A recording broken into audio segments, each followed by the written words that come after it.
السلام علیکم ورحمۃ اللہ وبرکاتہ الحمدللہ وحدہ والصلاۃ والسلام علی من لا نبی بعد اما بعد فاعوذ باللہ من الشیطان الرجیم بسم اللہ الرحمن الرحیم قد صدقت الرؤیا۔ آج کی اس ویڈیو کے اندر ہم خوابوں کی تعبیر کے حوالے سے چند ایک گزارشات آپ کے سامنے رکھیں گے۔ دراصل ان خوابوں کا تعلق انسان کی براہ راست زندگی سے بہت زیادہ گہرا تعلق ہوتا ہے۔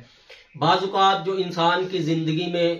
آئندہ زندگی کے اندر جو واقعہ رونما ہونا ہوتا ہے تو اللہ رب العزت اس واقعے کے متعلق انسان کو پہلے ہی بعض اوقات خواب کے اندر اشارہ دے دیتے ہیں، اور نبی پاک صلی اللہ علیہ وآلہ وسلم کا بھی یہ معمول تھا کہ آپ علیہ الصلوۃ والسلام اکثر فجر کی نماز کے بعد صحابہ کرام سے ان کی خوابوں کے متعلق پوچھا کرتے، پھر ان کی تعبیریں ان کو بتایا کرتے، یا بعض اوقات اپنی خواب رسول اللہ صلی اللہ علیہ وسلم صحابہ کرام کو بتاتے، پھر اس خواب کی تعبیر بھی صحابہ کرام کے سامنے ذکر کیا کرتے تھے۔ تو یہ خواب کا سلسلہ اور یہ خواب کا تعلق انسان کی زندگی سے بہت ہی گہرا ہے۔ آج انشاءاللہ العزیز اس ویڈیو کے اندر ہم خواب کے اندر دیکھے جانے والا گندا پانی، کالا پانی یا پیلا پانی،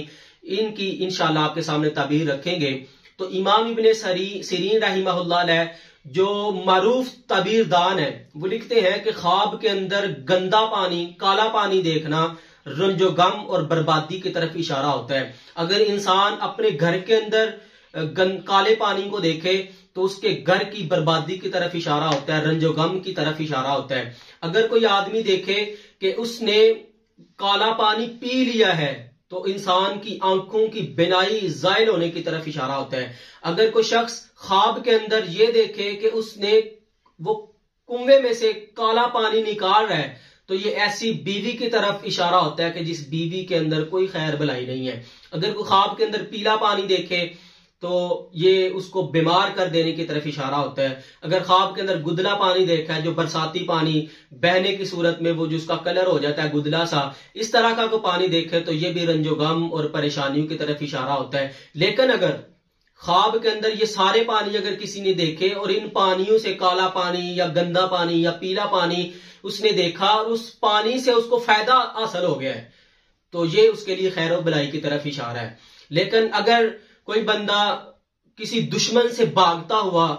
اس کے پیچھے کوئی درندہ لگ گیا یا اس کے پیچھے کوئی دشمن لگ گیا، اس سے جان بچانے کے لیے بھاگتا ہوا کسی ایسی جگہ پہ جا کے چھپ گیا کہ جہاں پہ گدلا پانی یا پیلا پانی ہے تو یہ بھی اس کے لیے خیر و بلائی کی طرف اشارہ ہے۔ تو محترم بھائیو، گزارش یہ ہے کہ جب بھی آپ کو کوئی اس طرح کا خواب آئے تو پہلے نمبر پہ آپ نے اسی وقت ہی، اگر آپ کو خواب دیکھتے ہوئے آپ کی آنکھ کھل جائے تو آپ نے اپنی بائیں جانب بائیں کندھے کی طرف 3 دفعہ تھدکار دینا ہے، ٹھیک ہے، اور 3 دفعہ اعوذ باللہ من شیطان وشرہا، یہ 3 دفعہ دعا پڑھ لینی ہے، اور اپنا جو آپ جس کروٹ پہ لیٹے ہوئے ہیں آپ نے وہ کروٹ کو چینج کر لینا ہے۔ دائیں طرف ہے تو بائیں طرف ہو جائے، بائیں طرف ہے تو دائیں طرف ہو جائے، اپنی کروٹ کو آپ نے بدل لینا ہے۔ اگر ممکن ہو تو آپ اٹھ کے 2 رکعت نماز نفل ضرور ادا کر لیا کریں، اور آپ نے کبھی بھی اس طرح کا برا خواب کسی کے سامنے ذکر نہیں کرنا، نہ کسی تعبیر دان کے سامنے بھی میں کہوں گا آپ ذکر نہ کریں، کیونکہ نبی پاک صلی اللہ علیہ وآلہ وسلم کا فرمان ہے کہ کسی بھی خواب کی تعبیر جس طرح کر دی جائے پھر وہ اسی طرح ہی رونما ہو جاتی ہے۔ تو آپ کسی کے سامنے بھی اپنے برے خواب کو ذکر نہ کیا کریں۔ میں اللہ رب العزت سے دعا گو ہوں کہ اللہ رب العزت ہم سب کو ہر طرح کی پریشانی مصیبت سے ہم کو نجات عطا فرمائے۔ جو بیمار ہیں اللہ رب العزت ان کو صحت کاملہ عاجلہ عطا فرمائے۔ وما علینا الا البلاغ المبین۔ السلام علیکم ورحمۃ اللہ وبرکاتہ۔